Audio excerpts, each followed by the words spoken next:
Hi, I'm Kat Kramer. I'm with the legendary Jon Voight. God, when you say that, I mean, look at your lineage. So No. I mean that about you. I've studied your work all my life, and I'm so happy that you're here today to finally come to my cinema series. You know, we talked about. It's a pleasure to. I'm trying to present these socially conscious films, but that your son made this amazing movie. Yeah. That. First of all, when you first read it, what was your reaction to the role? Because you've played so many parts. It was a little, it was disturbing to play such a character as this in a way. But I thought he wrote it so beautifully. And it's so, it's such a strong piece in every way, full of imagination. And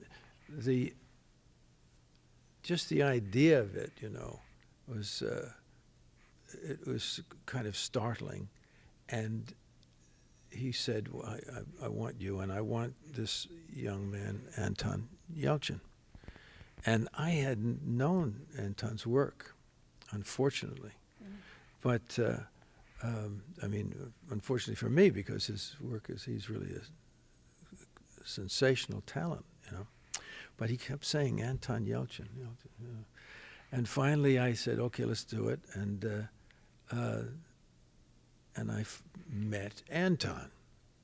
And it was quite remarkable. I mean, just seeing him, I said, now I understand why James was so set on him for this role.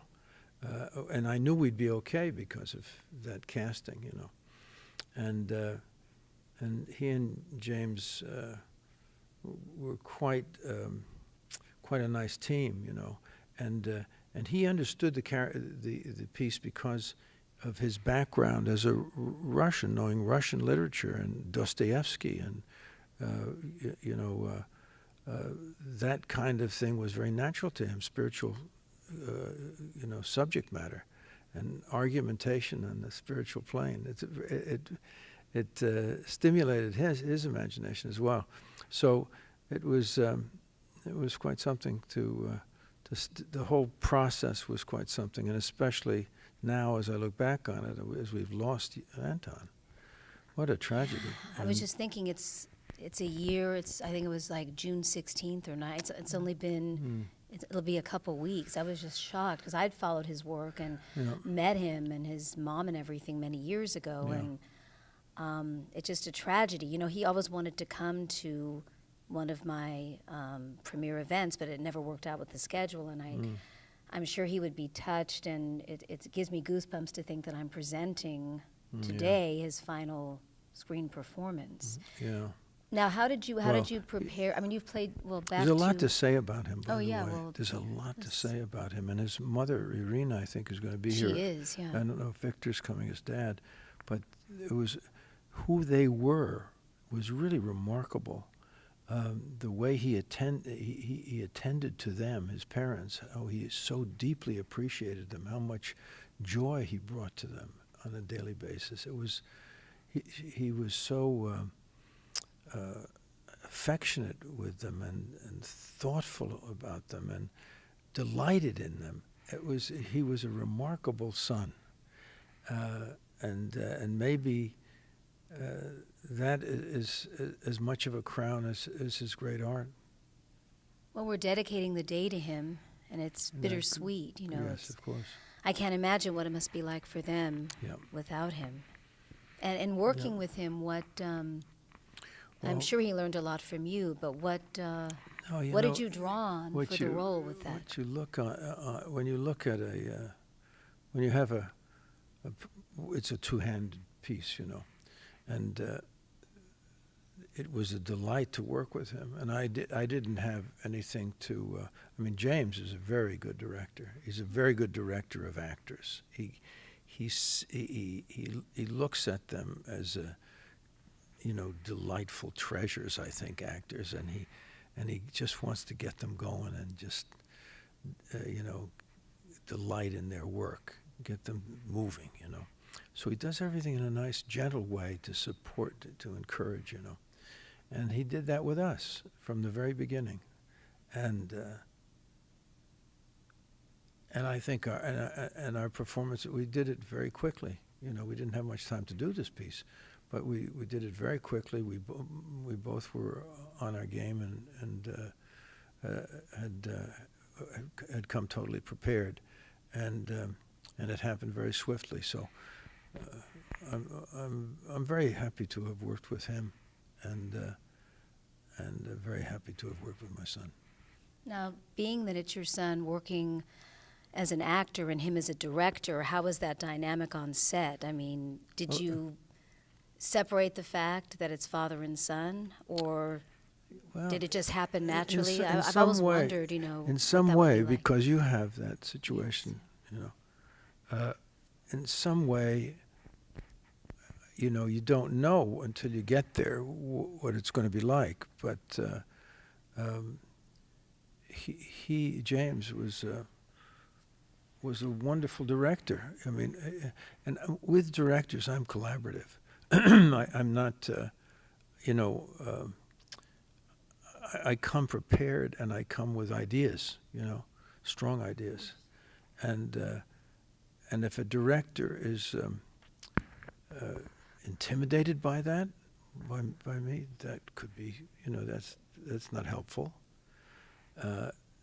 And if a director wants to cross swords with me, that's even worse, But if a director wants to help me, that's great, And James was very gentle. When he's on the set, he's very, very gentle.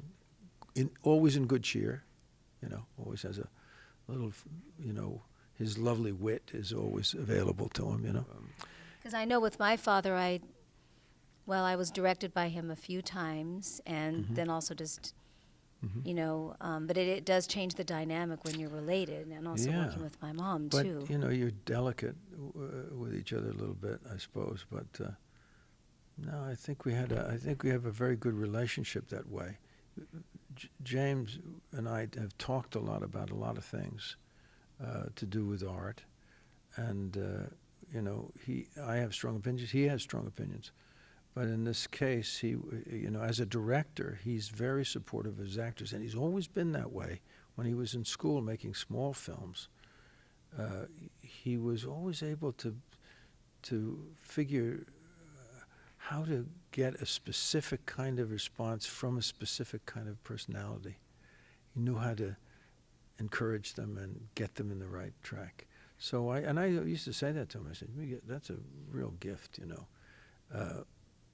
He doesn't interfere with them somehow. He doesn't, but he suggests things that are fun and this or that. If he has something to say, always say in a cheerful way and a way in which stimulates the artist to, oh, that's a good idea. Well, he's also an actor, so yes, I think actors make great directors. Now, you've directed yourself, too, right? And you've directed theater and...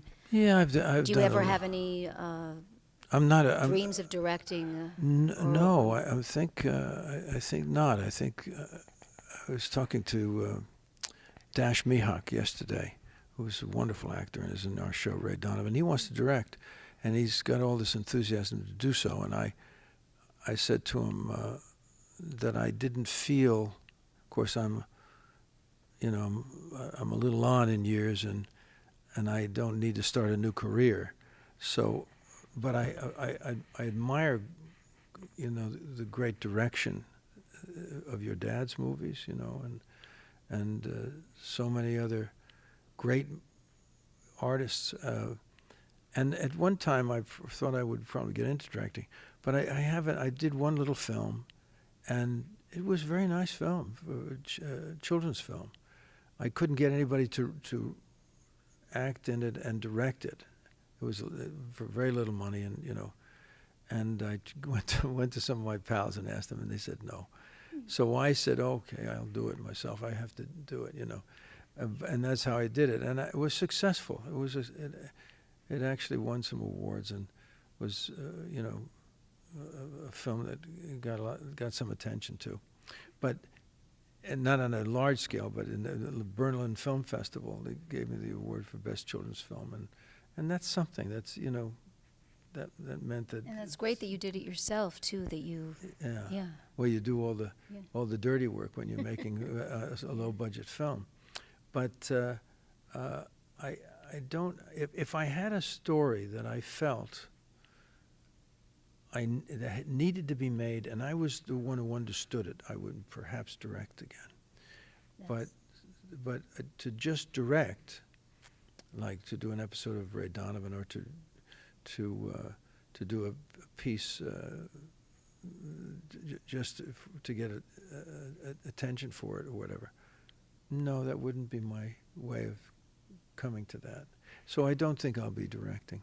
Not even Ray Donovan? That's such a great no, show. No, I wouldn't direct, because we got very good directors, and it's shot in a certain style and all of that.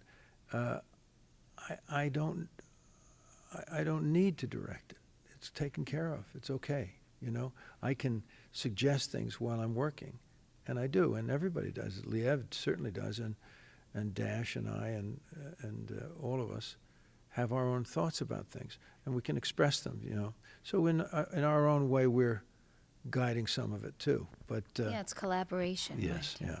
When you see something like Court of Conscience, though, and you've been part of this kind of work that's going to reach a lot of people and maybe make them uncomfortable because of the issues, but my dad was all about tackling... Your dad, that's exactly right. Your dad was about that. So it's appropriate that you're doing this, Kat. Yeah. And what do you want people to take away? I've admired your dad's work and your dad's thought to put things in front of people like that. Thank you. I don't think that Stanley Kramer's grow on trees. It's... No. So... That's but right. With James making this film, what do you want people to take away when they see, besides people that have dealt with child abuse and survivors or victims, what reaction do you specifically want, since you're playing such a controversial part? I think it's a horror that someone would damage children, be a predator children. So James feels this very, very strongly. So to protect children, this was why he made the film.